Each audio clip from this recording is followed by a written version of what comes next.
የንቅናቄ መድረኩን በንግግር የከፈቱት የክልሉ ምክትል ርዕሰ መስተዳድርና የግብርና ቢሮ ኃላፊ አቶ ማስረሻ በላቸው ለግብርና ትራንስፎርሜሽን ዲጂታል ኢትዮጵያን መገንባት ትልቅ ፋይዳ ይኖረዋል ብለዋል።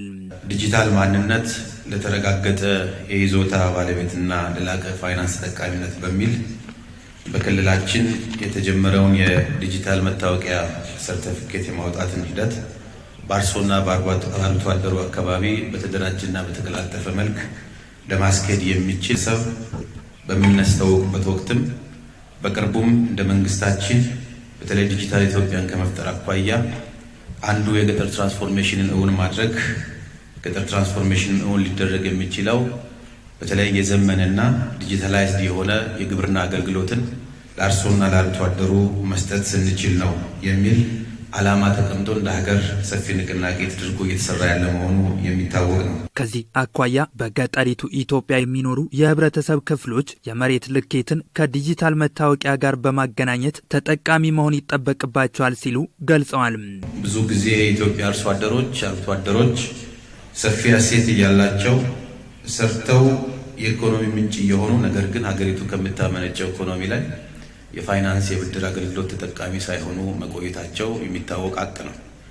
ይህንን ደግሞ ለመቅረፍ የሚያስችል በተለይ የግብርና አገልግሎቶችን ዲጂታላይዝ ማድረጉ ጠቃሚና አስፈላጊ በመሆኑ አርሶና አርብቶ አደሩ ባለው እሴት ላይ ተመስርቶ የፋይናንስ አቅርቦት ተጠቃሚ እንዲሆን የሚያስችል ስራ እየተሰራ ይገኛል። በግብርናው ዘርፍ እንደ ሀገር ተይዘው ከሚሰሩ ከ100 ግቦች መካከል አንዱ ፋይዳ ዲጂታል መታወቂያን ለዜጎች ማዳረስ መሆኑን የገለጹት አቶ ማስረሻም በዚህም ከ12 ሚሊዮን በላይ ዜጎች የመሬት ይዞታ ባለቤትነት ማረጋገጫ እንዲያገኙ እየተሰራ ሲሆን የፋይዳ ዲጂታል መታወቂያ ተጠቃሚ እንዲሆኑም እየተሰራ ነው ብለዋል።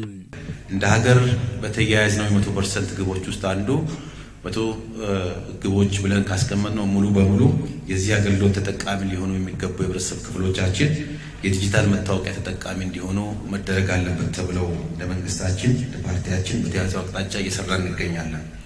ለሀገር ከተያዘው ውስጥ ከ12 ሚሊዮን በላይ የሚሆን አርሶና አርብቶ አደር የዲጂታል መታወቂያ እስከዚህ ዓመት መጨረሻ ድረስ መያዝ እንዳለበት በእኛ ክልል ነባራዊ ሁኔታ ደግሞ ወደ 1.99 ሚሊዮን የሚሆን የህብረተሰብ ክፍል የዲጂታል መታወቂያ ተጠቃሚ እንዲሆን ይጠበቃል።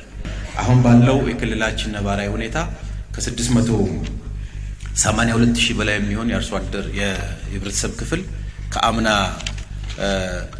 ግንቦት ሚያዝያ ወር ጀምሮ እስካሁን ባለው የዲጂታል መታወቂያ ተጠቃሚ እንዲሆን ማድረግ ችለናል። ይሁንና ግን ከዚህ ውስጥ ከፍተኛውን ድርሻ ሊወስድ የሚገባው አርሶ አደር መሆን ሲገባው እስካሁን ባለው 48310 አርሶና አርብቶ አደሮች አካባቢ ናቸው በተጨባጭ የሁለተኛ ደረጃ ዲጂታል መታወቂያ ተጠቃሚ የሆኑት። ይህንን እንደ ሀገር የተያዘውን ግብ ለማሳካት እስከ ታችኛው መዋቅር ድረስ የንቅናቄ መድረክ ተፈጥሮ ይሰራል ያሉት አቶ ማስረሻም መርሃ ግብሩን ያለማሳካት ደግሞ ዜጎች ከዘርፉ ተጠቃሚ እንዳይሆኑ ማነቆ ይሆናል ብለዋል። ሁሉም የገጠር ወረዳዎቻችን የመጣን ለዚህ ስራ ኃላፊነት ያለብን አካላት ከዚህ መድረክ በኋላ ይሄን ማሳካት ማለት አርሶና አርብቶ አደሮቻችን በመሬታቸው ልክ ባላቸው ሀብት ልክ የፋይናንስ ተጠቃሚ መሆን ይችላሉ። ሀገሪቱ ከምታመነጨው ፋይናንስ የፍትሃዊነት ጥያቄ ነው። እኩል ተጠቃሚ መሆን የሚችሉበትን እድል ማመቻቸት ነው።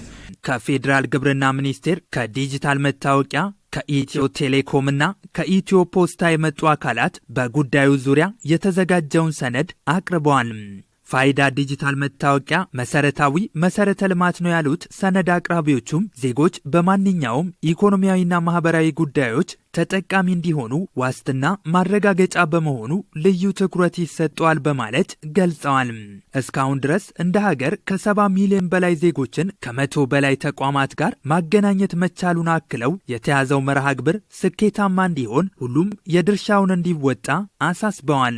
በንቅናቄ መድረኩ ላይ የክልሉ መንግስት ዋና ተጠሪ አቶ ፍቅሬ አማን፣ የክልሉ መንግስት ረዳት የመንግስት ተጠሪ አቶ በላይ ተሰማም፣ የስድስቱም ዞኖች ዋና አስተዳዳሪዎች ከ41 ወረዳዎች የመጡ አስተዳዳሪዎች፣ ጉዳዩ የሚመለከታቸው አካላትና ባለሙያዎች እየተሳተፉ ይገኛል።